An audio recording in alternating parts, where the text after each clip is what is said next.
힘들어도 찬양부터 시작하라라는 제목으로 하나님 말씀 증거하도록 하겠습니다. 13장부터 23장까지가 열방 심판이라 그랬습니다.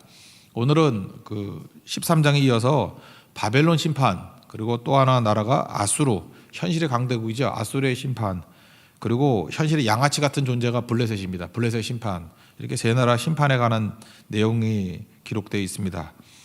우리 첫 번째 살필 건 이겁니다. 우리 바벨론의 심판에 관한 내용 중에 1절부터 11절까지 내용인데, 우리 인생 가운데 압박이 심할 때 우리가 어떻게 대응해야 될 것인가, 우리가 답답해가지고 뭐 절망 상황에 놓였을 때 뭐부터 해야 될 것인가, 찬양부터 시작하라, 그런 말씀입니다. 우리가 두려움이 오고 압박이 올 때 뭐 속수무책이잖아요. 아무것도 못하지 않습니까?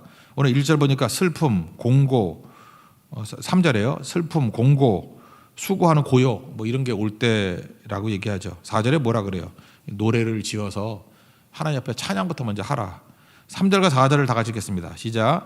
여호와께서 너를 슬픔과 공고와 및 내가 수고하는 고역에서 놓이시고 안식을 주시는 날에 너는 바벨론 왕에 대하여 이 노래를 지어 이르기를 압제하던 자가 어찌 그리 그쳤으며 강포한 성이 어찌 그리 패하였는고. 지금 바벨론이 뭐 미래 가상의 이제 강대국이죠. 기세등등합니다. 압박이 옵니다. 우리 인생이 이럴 때 절망과 좌절, 또 답답함을 느낄 때가 있다라는 것입니다. 현실적으로 어떤 거죠? 여러분 고난 당해 보셨습니까? 그러면은 성경이 안 읽혀진다, 그런 분들 많이 봤어요. 기도가 막혔다, 기도도 안 나옵니다. 그리고 좌절로 인해서 잠깐만 졸려요. 너무 고난이 심하면 졸리거든요. 예수님께서도 그 겟세마네 동산에서 자고 있는 제자들에게 뭐라고 얘기합니까? 슬픔으로 인해서 잠자는 것을 보시고, 너무 슬퍼도 잠 오거든요. 그러니까 무력감에 빠져 있다, 뭐 그런 상황입니다. 그러니까 아무것도 할 수가 없는 거라고요. 그때에 우리에게 주시는 중요한 팁이 있습니다. 찬양부터 시작하라는 것입니다. 찬양이 힘듭니다. 찬양이 불가능해 보이지만 그래도 할 수 있는 게 뭐냐? 찬양이라는 거예요. 찬양부터 시작하라. 이게 오늘 성경의 메시지입니다. 여러분 삶 가운데서 슬럼프가 오고 꽉 막혀 있을 때 그래도 할 수 있는 게 찬양이거든요. 찬양부터 시작하면은 주변에 있는 모든 얼어있던 것들이 녹아지고 풀리기 시작한다라는 것입니다. 한 가지 예를 하나 든다 그러면, 어떤 성도님이 계셨는데 사업을 꽤 왕성하게 하셨던 분입니다. 근데 갑자기 재난이 임하게 되는데 불이 났어요. 화재가 나가지고 그 오랫동안 일구었던 것들을 한순간에 다 날리게 되었습니다. 그러니까 얼마나 절망이겠습니까? 그러면 널브러지고 나가 떨어져 있어야 되는데 이분의 마음 가운데 하나님의 성령께서 좋은 마음, 믿음의 마음을 준 거죠. 그게 바로 뭐냐 하면은 예배부터 시작하자. 그래서 그분이 예배부터 시작했습니다. 예배하면서 찬양했다고요. 찬양. 그 불타고 난 다음에 예배가 쉬운 게 아니잖아요. 예배하고 찬양하고. 그러고 난 다음에 7년 만에 이제 다시 다 회복이 됐습니다. 다시 일구게 됐다라는 거예요. 그분이 다시 예배 드리면서 이 고백을 하는 거예요. 그 7년 동안 진짜 바닥까지 내려갔다 다시 올라오게 되었다. 근데 내가 시작했던 게 바로 뭐냐 하면은 그때 예배 시작하면서 첫 번째 찬양했던 게 나의 반석이신 하나님, 실수가 없으신 좋으신 나의 주. 조금 전에 찬양했죠. 그 찬양하면서 시작했는데 다시 이 찬양을 부를 수 있게 됐다고. 하나님은 실수가 없으신 하나님이라고. 반드시 나를 붙들어 주시고 인도해 주시고 이끌어 주시는 하나님이라고. 그래서 그분이 계속 강조하는 게 그거예요.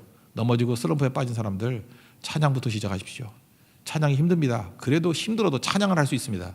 찬양부터 하면 풀린다는 거예요. 여러분의 삶 가운데도 오늘도 눌려있고 깨진 상황이라 그러면 이 찬양부터 시작하는 하나님의 종 되기를 바랍니다. 하박국 선지자도 그랬죠. 하박국 선지자도 이 강대국의 공격으로 인해서 그 낙심했습니다. 악한 자의 강성함, 또 성도의 무력감. 그래서 하박국서 1장에 보면은 뭐 어찌하여 뭐 이런 일이 벌어집니까 하면서 하나님 앞에 항의하는 내용이 나오지 않습니까? 근데 그가 언제부터 풀리기 시작합니까? 하박국 3장에 보니까 찬양하잖아요. 뭐 무화과나무가 무성하지 못하고 포도나무에 열매가 없고 외양간에 소가 없고, 그래도 난 어떻게 한다고요? 여호와로 말미암아 즐거워하고 구원의 하나님으로 말미암아 기뻐하고 찬양한다.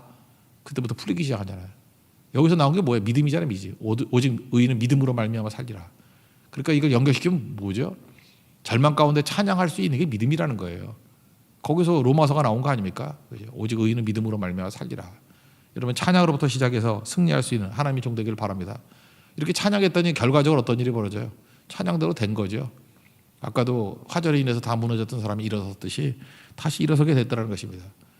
찬송가 413장 보면 스패포드라는 사람 나오죠. 스패포드. 여러 번 들었죠. 거기도 불났어요. 시카고 화재 때문에 다 불타가지고 거지 돼버리고. 그래서 다시 예배드리겠다고 하는데 예배까지 꺾어버리는 상황이 오죠. 그 영국의 D.L. 무디가 집회한다 그래서 따라가다가 그 자기는 좀 늦게 갔죠. 네 자녀가 죽고 아내만 살아남아가지고 전보쳤잖아요. 그때에 그 자기 자녀들 그 빠져 죽은 자리에서 만든 노래가 내 평생에 가는 길 뭐 순탄하여 그런 찬양 있잖아요. 내 영혼 평안해. 그 찬양이거든요. 그러니까 똑같은 얘기죠. 찬송부터 시작하니까 다시 일어서게 됐죠. 스패포드 다시 나중에 일어섰습니다. 하나님 앞에 크게 쓰임받는 종이 되더라는 거예요. 다 뭐예요? 출발은 절망 가운데 있을 때 힘들어도 찬양부터 시작하라고 일어서게 된다고. 찬양대로 나중에 됩니다. 11절을 한번 보겠습니다. 11절 시작. 내 영화가 스월에 떨어졌으며 내 비파 소리까지로다. 구더기가 내 아래에 깔림이여 지렁이가 너를 덮었도다. 오늘 우리 추석 명절인데 가정예배 드릴 때 고난이 많거나 이렇게 풀어야 될 문제가 많이 있을 때 그냥 어떻게 기도해야 될지 뭘 구해야 될지 잘 모르면 그냥 찬양 한 5곡 정도 새겨놓고 그냥 쭉 부르십시오. 찬송하십시오. 그리고 내년 명절 때 다시 찬양 다시 한번 불러보십시오. 그 찬양 그대로 하나님께서 응답해 주시고 승리하는 모습을 보게 된다는 것입니다. 그러므로 압박이 심할 때 찬양부터 시작하라. 오늘 우리에게 주시는 말씀입니다. 이 말씀대로 순종해서 열매 거두는 승리의 종 되기를 축원합니다. 그 다음에 두 번째 얘기도 이제 또 바벨론에 관한 얘기가 또 계속 나오기 때문에 12절부터 23절까지 얘기인데 뭐 내용은 간단해요. 교만하면 망한다. 그러니까 바벨론같이 교만하지 말고 겸손하라. 뭐 그런 얘기입니다. 그런데 그보다 더 중요한 건 뭐냐면 이 12절부터 나오는 이 얘기가 우리 기독교 안에 너무 오해가 많다는 거예요. 그래서 억지 해석의 위험성. 여러분들도 다 이렇게 지금 해석하는 사람들이 있을 건데 이거 좀 청소를 해야 될 것 같아. 이게 쇠뇌라 그러죠. 머리를 좀 이렇게 뇌를 끓여가지고 좀 청소를 해야 될 것 같아. 그죠? 이거 아니라는 거. 그래서 억지 해석의 위험성, 얼마나 우리가 오염되고 있는지를 한번 살펴봤으면 좋겠습니다. 먼저 교만함이다 그러는데 12절에 계명성이라 나오죠. 계명성은 나눠져 보니까 뭐라 해요? 새벽별. 우리는 뭐 샛별이라고 부르고 원래는 금성입니다. 그래서 새벽에 우리는 새벽에 다 나오는 사람들 아니에요?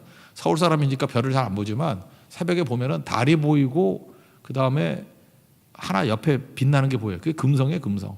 그래서 금성이 제일 밝다 그래가지고 샛별 또는 새벽별, 뭐 금성 이렇게 얘기를 합니다. 근데 그 밝던 그 금성도 새벽별도 샛별도 해가 뜨면 없어져 버려요. 그러니까 이게 뭘 상기하는 거 아니냐면 어두울 때 지 혼자 잘난 척하는 걸 표현하는 겁니다. 계명성, 그죠? 계명성. 그래서 내가 제일 빛나, 내가 제일 잘 나가. 근데 햇빛 때는 예수님 나타나면 싹 사라져 버리는 거죠. 교만한 자는 사라진다. 뭐 별 얘기 아니죠. 바벨론이 이런 스타 의식, 별 의식 갖고 있었다는 거예요. 나는 스타야. 이런 의식 갖고 있었다는 것입니다.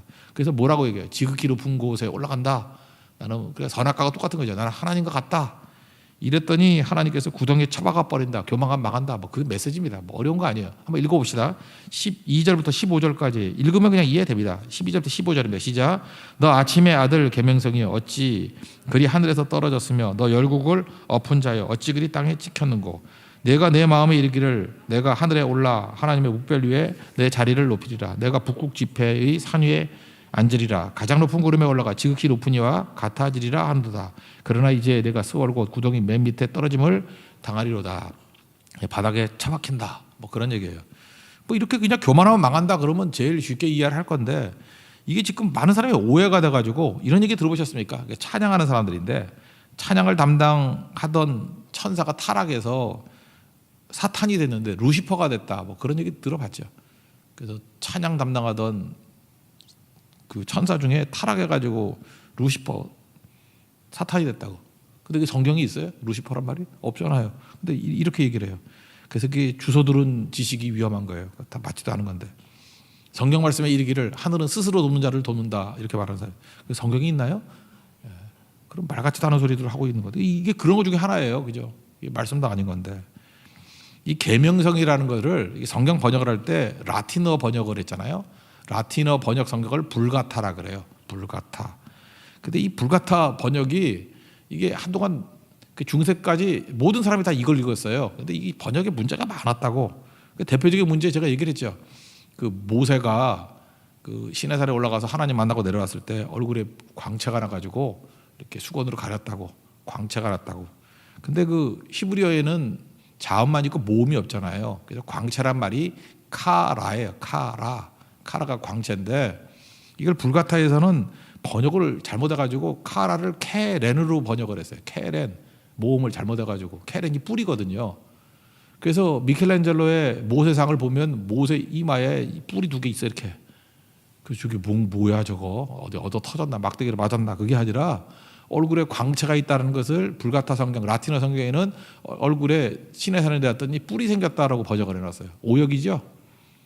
그걸 그대로 믿었다니까요.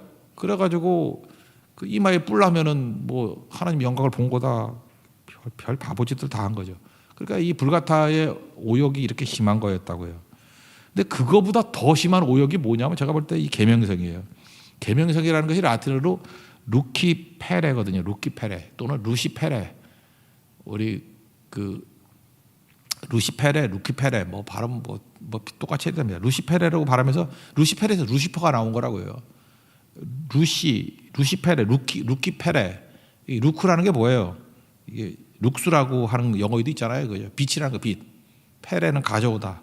그래서 빛을 가져오다. 그게 계명이에요. 계명. 우리 한자도 번역 그렇게 했잖아요. 계명. 빛을 가져오다. 계명. 빛을 드러내다. 이게 계명이거든요. 계명. 그렇게 번역을 했다고요. 그런데 그냥 계명성, 금성 그러면 될 건데 단테가 문제야. 단테가 신국을 썼잖아요. 단테가 신국을 쓰면서 이 루시페레를 이게 사탄의 이름이라고 해석을 했어. 사탄의 이름. 사탄의 이름이 루시퍼 이렇게 얘기를 했다고. 루시페레에서 루시퍼, 계명성에서 루시퍼. 그래서 이 단테 신곡을 또 엄청 읽잖아요. 사람들이 엄청 읽어가지고 이 우화를 다 믿게 됐어요. 그럼 단테를 끝났으면 좋은데 이걸 또 영국에 있는 밀턴이라는 사람이 신라어를 쓰면서 이걸 또 그대로 받아들였네.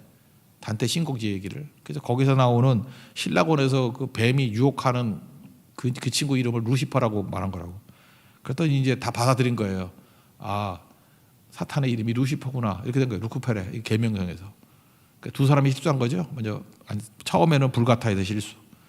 그다음에 뭐 단테의 신곡은 이건 소설이니까 얼마든지 꾸며낼 수 있으니까 이건 뭐 실수라기보다도 꾸며낸 거죠. 이렇게 신화같이. 근데 밀턴은 베낀 거죠. 틀린 걸 베낀 거죠. 근데 결정적인 건 뭐냐면 많은 사람들이 읽고 있는 성경 버전이 뭐냐면 킹제임스 버전 아니에요. 흠정역이라고.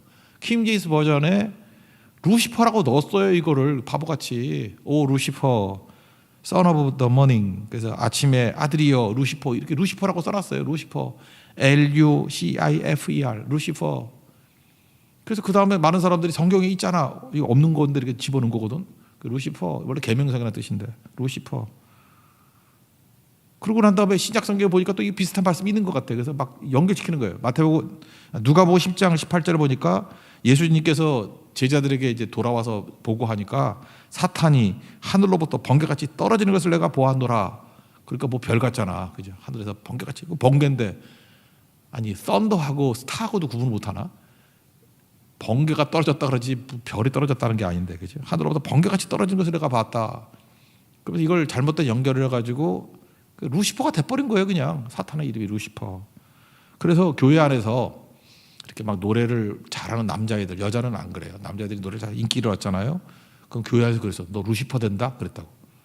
그래서 어렸을 때도 우리 교회에서 기타 잘 치는 제 선배가 있었는데 우리 장로님이 너 루시퍼다 그래서 쫓겨났던 적이 있어. 맨날 이렇게 머리 돌리고 막 이렇게 여자애들이 너무 좋아하니까 너 루시퍼 그러고 쫓겨나고 막 그랬다고요. 거기다가 이 단까지 또 난리치는 거야. 그 JMS라고 정명석 그 이니셜이 똑같잖아. 정명석 JMS 그래놓고 지가 지저스 모닝스타래. 아주 말도 잘 갖다 붙여, 그죠? 그래서 온갖 잡다한 마귀 장난질이 다 이사야 14장 12절 여기도 다 나와요. 그러니까 지금 얘기했던 모든 것들은 다 뭐예요?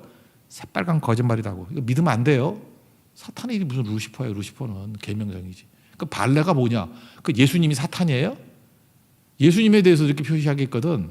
똑같은 그 루크페레라는 단어가 나오게 어디냐면 요한계시록 22장 16절 그런데 나와요. 나 예수는 교회들을 위하여 내 사자들을 보내어 이것들을 너희에게 증언하게 하였노라. 나는 다윗의 뿌리와 자손이니 곧 광명한 새벽별이라 하시더라. 예수님이 새벽별이래요.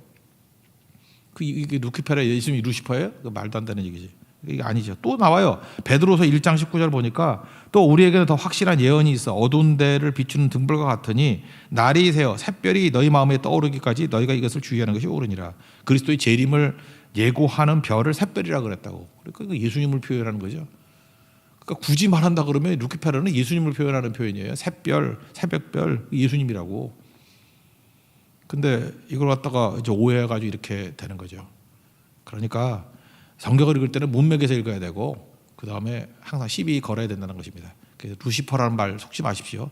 사탄의 루시퍼 아니고 사탄이 이름은 사탄이에요. 뭐 자꾸 딴소리 하지 말고 사탄의 이름이 사탄이지. 마귀가 마귀지 뭐 딴 거 있나? 제가 이걸 왜 이렇게 오랫동안 설교를 하는지 모르겠어요. 그죠? 예. 하도 오해를 많이 해서 오늘은 또 추석이고 하니까 추석 특집이니까 이해하시고 들어주세요. 성경 아닌 얘기를 갖고 이렇게 너무 설명을 했는데 제발 이런 데 속지 말라고. 뭐 이상한데. 그래서 계명성 뭐 모닝스타 뭐 이런 거에 속지 말고 이거 전부 다 그냥 계명성이에요. 그냥 계명성. 그냥 금성이라고 생각하면 되지.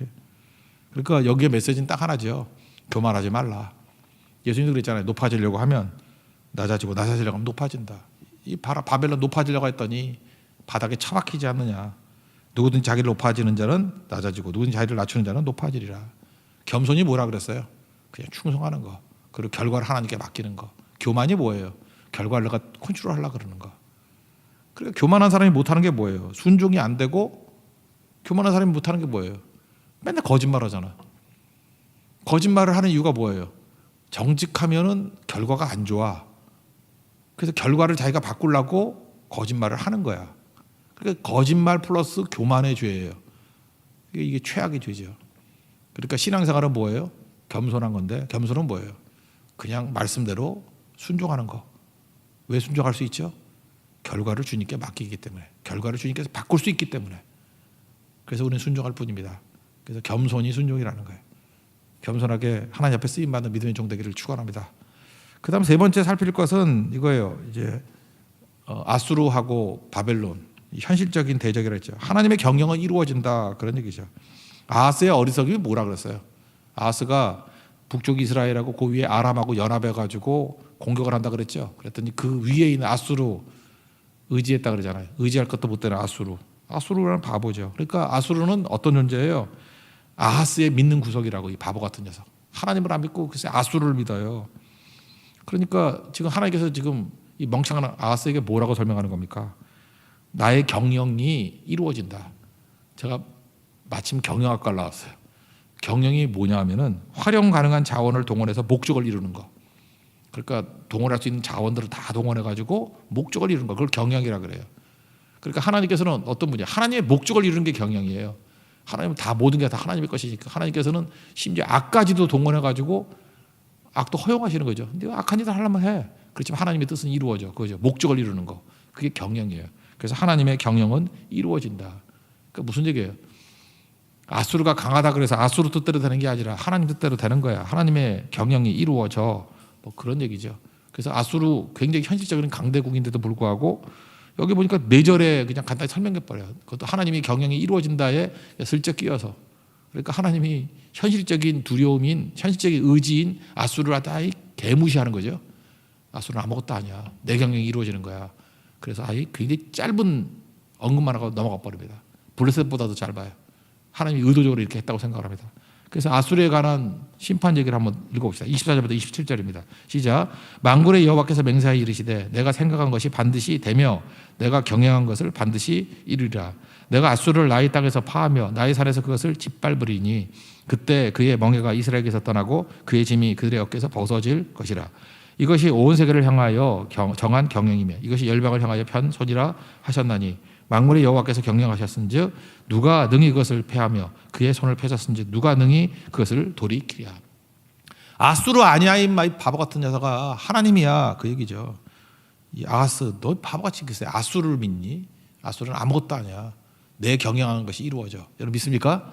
하나님만 믿고 의지하는 종 되기를 바랍니다. 그래서 여기도 하나님 이름도 만군의 여호와잖아요. The Lord Almighty. 그죠? The Lord Almighty. 전능하신 하나님이죠. 전능하신 하나님. 그러니까 여러분 믿을 만한 것 못 되는 것이 마음 두지 말고 하나님 믿고 나가기를 원합니다. 그 다음에 또 나오는 게 이제 블레셋인데 이제 이런 얘기예요. 아수르 믿을 게 못돼 그랬더니 이제 블레셋이 와가지고 그럼 나야 이런 거야. 나 믿어. 양아치라 그러잖아요. 양아치. 그죠? 이게 지금 전국적인 조폭 두목도 믿을 게 못 된다 그러는데 양아치가 와서 날 믿어 그러니까 웃기는 거죠. 너 같은 양아치를 왜 믿어 이러는 거죠. 그러니까 여기서 알 수 있는 중요한 메시지가 뭐냐면요. 내가 믿는 아수르가 있어요. 내가 하나님 안 믿고 아수르를 믿어. 더 의지해. 아하스 왕같이. 근데 그 아수르가 뭐 없어지거나 약화돼 버려요. 그러면 아수르가 사라지면 하나님께 가느냐? 우리는 안 그래요. 우리 주변에 또 양아치 같은 블레셋이 나타나. 아수르보다 훨씬 약한데 날 믿어도 돼. 근데 바보 천치들 반 이상이 또 블레셋을 믿는다니까요. 그래서요. 불신은 내가 봤을 때 유전병이야. 유전병. 그 참 신앙도 그 유전되는 것 같아 진짜. 그 신앙 빨리 그래서 뿌리를 뽑아 버려야 돼 집안에서. 그 참 어머니가 이게 오락가락하는 불신이 있으면 그 딸도 불신이 있고 묘해요. 어머니가 신비주의에 빠지면 딸도 신비주의에 빠지고 뭐 아버지와 아들도 똑같은 것 같아요. 그러니까 이게 굳이 말한다 그러면 이게 가문의 흐름을 저어주지.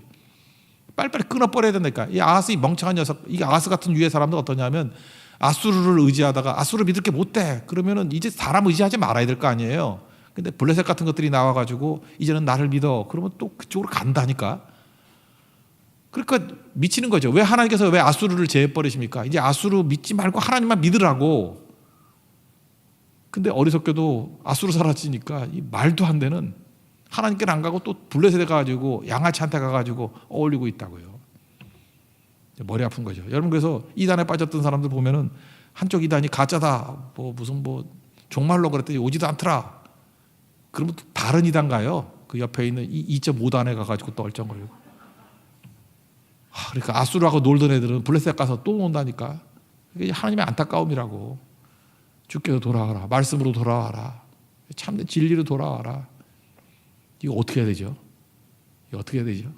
그래서 성경은 뭐라 그래요? 하나님의 은혜라고 택한 백성, 남은 자.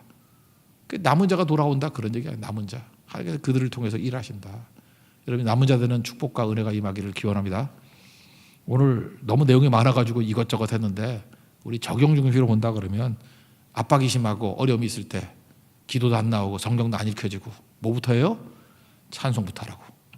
찬송이 이 성경이 주는 이 솔루션입니다. 찬송부터 하면 풀린다. 하박국도 보세요. 찬송으로 풀었어요. 여러분 찬송으로 풀어가는 믿음의 종 되기를 바랍니다. 그리고 바벨론은 계명성인데 교만해서 망했다예요. 근데 교만해서 망했다도 있지만 또 하나 우리에게 사이드로 중요한 게 뭐냐면 억지 해석하면 망한다예요. 이걸 뭐 루시퍼라고 해석한다든지 뭐 마귀로 해석한다든지 잠깐 억지 해석하지 말라고. 예, 그래서 하나님 말씀은 문맥에서 문맥 그대로 해석해야지. 그래서 제가 설교하면서 이렇게 오해되는 것들은 하나씩 다 일부러 시비 걸고 짚어주고 가려고 그래요. 아니거든요. 빨리빨리 버리세요. 그거 버려야 된다고. 그리고 하나님의 경영은 이루어집니다. 여기는 하나님 경영이라고 했잖아요. 하나님의 뜻은 이루어집니다. 하나님 경영이 뭐라고요? 목적을 이루는 게 경영이잖아요. 활용 가능한 모든 자원을 다 동원해서 목적을 이루는 걸 경영이라는데 하나님의 경영은 반드시 이루어집니다. 그러므로 우리는 아수르 의지해도 안 되고 다른 대안인 블레셋 의지해도 안 되고 오직 하나님만 의지하고 하나님 의지한다는 게 뭐예요? 말씀 붙든다는 거예요. 말씀과 함께 내 인생을 묶을 수 있는 승리하는 하나님 종 되기를 축원합니다. 자리에 세련하겠습니다. 나는 주님께 속한 자 찬양하겠습니다.